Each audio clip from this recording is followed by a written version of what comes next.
Bueno, cordial saludo a la audiencia en general. El presente estudio se titula Síndrome metabólico en autoinmunidad, análisis transversal epidemiológico de una interacción compleja en una población latinoamericana. Mi nombre es Edgar Camilo Blanco, estudiante de octavo semestre de medicina de la Universidad Autónoma de Bucaramanga. De manera de introducción, sabemos que la asociación entre el síndrome metabólico y los trastornos reumatológicos por su papel proinflamatorio conduce a una mayor morbimortalidad en estos pacientes. La enfermedad cardiovascular es una de las principales causas de morbilidad y mortalidad en pacientes con enfermedades autoinmunes como lo es el lupus eritematoso sistémico, la artritis reumatoide y la artritis psoriásica.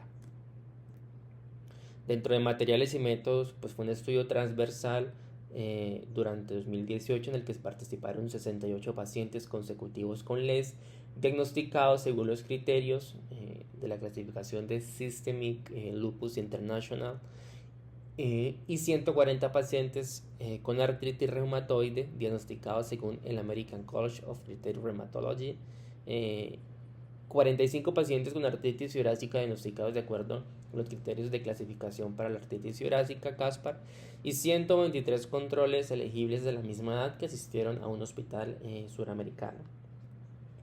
Cabe resaltar que se excluyeron pacientes con otros trastornos reumatológicos, incluido el síndrome de superposición, y pacientes que utilizaban glucocorticoides para otras enfermedades. El tamaño mínimo de la muestra se calculó como 45 en artritis psoriásica, con una tasa de prevalencia del síndrome metabólico más alta, un nivel de confianza del 95% y una potencia del 80%. Para reducir los posibles riesgos, los investigadores intentamos reclutar pacientes en un cierto rango de edad y de servicios públicos y privados. En esta primera tabla vamos a ver que nos muestran precisamente los datos demográficos, características clínicas y los laboratorios de los pacientes con LES, artritis psoriásica y artritis reumatoide. Aquí es importante mirar la edad, una edad similar entre ellos, sobre todo. También vemos las mujeres en su número, en la cual fue mayor en artritis reumatoidea con un 115 equivalente a un 82,1%, antecedentes de hipotiroidismo, antecedentes de familiares con IAM y accidente cerebrovascular, donde vemos que se nota bastante, sobre todo en esos pacientes con artritis reumatoidea, y en la circunferencia de la cintura, que es un indicador de enfermedad cardiovascular también. Vemos también otras variables como lo fue el colesterol LDL, precisamente lo vemos aumentado, bastante alto en todos, pero principalmente en pacientes con artritis reumatoidea, artritis psoriásica, siguiendo pacientes con LES. Los triglicéridos, para hablar de una enfermedad metabólica mixta, una hipercolesterolemia mixta. Bueno, por este lado también vamos a ver las características clínicas y de laboratorio en pacientes con LES, artritis psoriásica y artritis reumatoidea. Vemos la duración de la enfermedad en esos pacientes, la puntuación HAQ con la media precisamente, en donde es más alta en esos pacientes con artritis psoriásica. Vemos el uso de corticoides, en donde fue más alto el uso precisamente en esos pacientes con lupus eritematoso sistémico. El uso también de hidroxicloroquinona en dosis diaria actual, donde este paciente con LES también fue bastante alto, y sobre todo el uso de metrotexato, ¿no? Entonces vemos que los pacientes con artritis reumatoidea fue bastante alto, 82 pacientes con un 59%. En artritis psoriásica vemos que fueron 28 pacientes con un 62%. Acá en esta tabla vamos a ver precisamente lo que es el síndrome metabólico y los componentes en esos pacientes. Entonces acá es importante ver la prevalencia de ese síndrome metabólico en esos pacientes con LES, que fue bastante alta, pero sobre todo en artritis reumatoidea, 44 pacientes, pero en LES fueron 33 pacientes, que corresponde al 48,5%, y en artritis torácica 25 con un 55%. Alta la prevalencia acá. El síndrome metabólico, aquí que fue ajustada de acuerdo a la edad.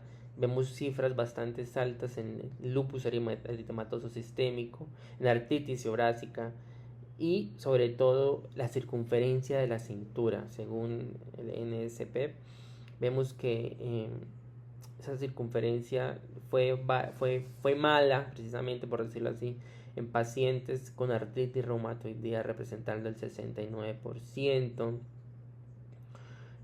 Igualmente vemos que en lupus eritematoso fueron 54 pacientes, que representa el 79,4%. Entonces vemos bastante prevalencia de esos pacientes con un síndrome metabólico sistémico y con unas características físicas que nos denotan y nos conllevan a ver el grado de desarrollo de esta enfermedad. Acá es importante saber que la prevalencia poblacional de síndrome metabólico, según los criterios NSPATP3, fue el 29% en un estudio que se hizo en Irán, y el 35% en mujeres frente a 24% en hombres, en el periodo 2005 y 2016, cuando se estudiaron. En este estudio, la prevalencia del síndrome metabólico en los controles fue del 34,9%, que fue ligeramente superior a la esperada, y la mayoría de los pacientes en todos los grupos eran mujeres, especialmente pacientes con lupus eritematoso sistémico. La relación entre la prevalencia del síndrome metabólico y las enfermedades reumatológicas inflamatorias parece ser compleja y va a depender de variantes de factores. Se descubrió que las citocinas inflamatorias como la TNF-alfa y la interleucina 6-11 van a reducir lo que es la actividad de la insulina, y esto asimismo inhibe la autofosforilación precisamente de ese receptor de insulina, y la transducción de señales que van a conducir a una hiperglucemia, hiperinsulinemia compensatoria y dislipidemia. Como manera de conclusión, en este estudio el síndrome metabólico ocurrió en un tercio de la mitad de los pacientes. Esto está pues de acuerdo y muy relacionado con otros estudios, aunque pues hablar de una comparación directa es difícil debido a la diferencia en la selección de pacientes, algunos parámetros como la edad, la duración, las manifestaciones que tiene la enfermedad y diferentes modalidades de terapia inmunosupresoras.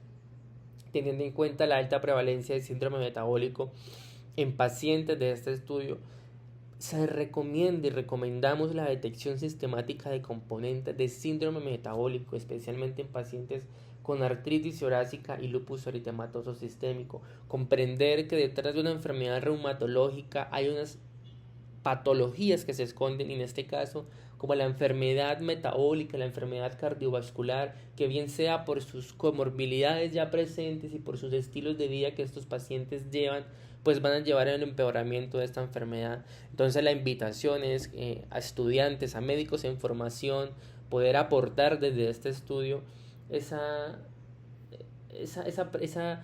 sugerencia, y que nos cuestionemos de abordar a un paciente de manera integral. Esperamos haber contribuido a las investigaciones científicas y a motivarlos a seguir investigando, a seguir conociendo este grupo de población que es grande y que necesita de un abordaje integral. Muchas gracias.